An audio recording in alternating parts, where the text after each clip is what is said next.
예전처럼 그냥 자연 초지를 뛰어놀게 하는 소가 아니라 축사를 만들어서 그 축사에서 뭔가 관리를 해야 되잖아요. 그러니까 그 관리를, 축사를 유지하고 관리하고 온도를 맞춰주고 하면서 들어가는 에너지가 있고요. 그에 따른 온실가스가 있고, 그 다음에 말 그대로 가축이 방귀나 트림이나 이런 걸 통해서 직접 배출하는 또 온실가스가 있고요. 메탄과 같은.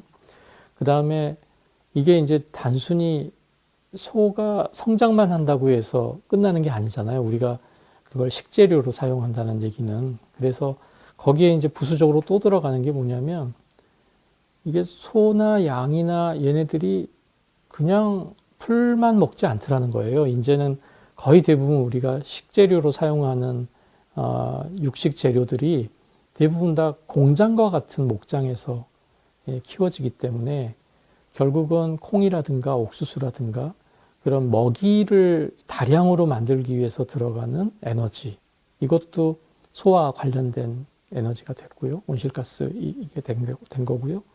그 다음에 이게 전 세계에서 조금씩 골고루 키우면 상관이 없는데 어느 나라에서 대량으로 키워가지고 그거를 5대양 6대주를 돌아다니게 되잖아요. 그러니까 그에 따라서 선박이나 항공으로 움직이면서 생기는 수송에 따른 온실가스 배출. 그 다음에 이게 이제 과거에는 산림지대였거나 농경지거나 초지였는데 이거를 축산을 하기 위해서 다 비워내야 되잖아요. 그러니까 결국은 그 나무가 있었고 뭐 풀이 있었고 이렇게 있었으면 온실가스를 흡수할 수 있는 역량을 갖는 건데 그 역량을 또 없애버린 거잖아요. 그러니까 우리 전 세계에서 배출되는 온실가스가 100이라고 할 때, 그게 음식과 관련된, 식량과 관련된 비율이 대략 한 26% 정도 된다고 그래요.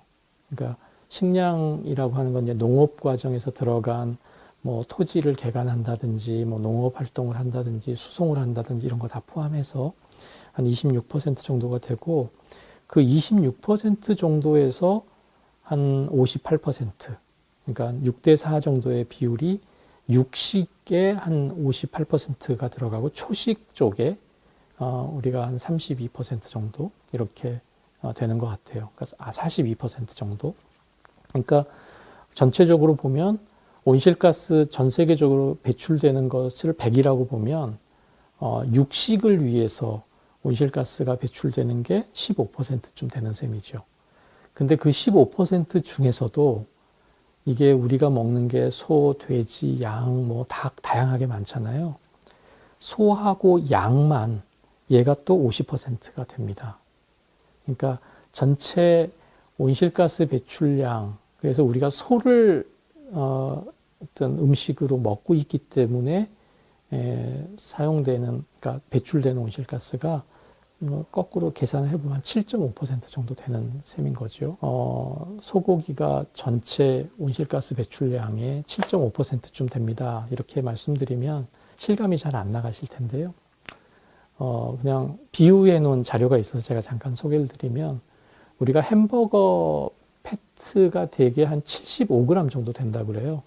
75g 정도 되는데 그거를 1년에 매일같이 하나씩 먹으면 자동차, 우리 보통 승용차로 한 11,000km 정도 달리는 이산화탄소하고 맞먹는 이산화탄소를 우리가 그 식재료를 선택해서 꾸준히 먹는 것만으로 그렇게 배출되고 있다고 얘기를 합니다. 그러니까 그 정도의 차이는 뭐 여러 가지 음식물 재료에 따라서 소개를 많이 해줬는데요.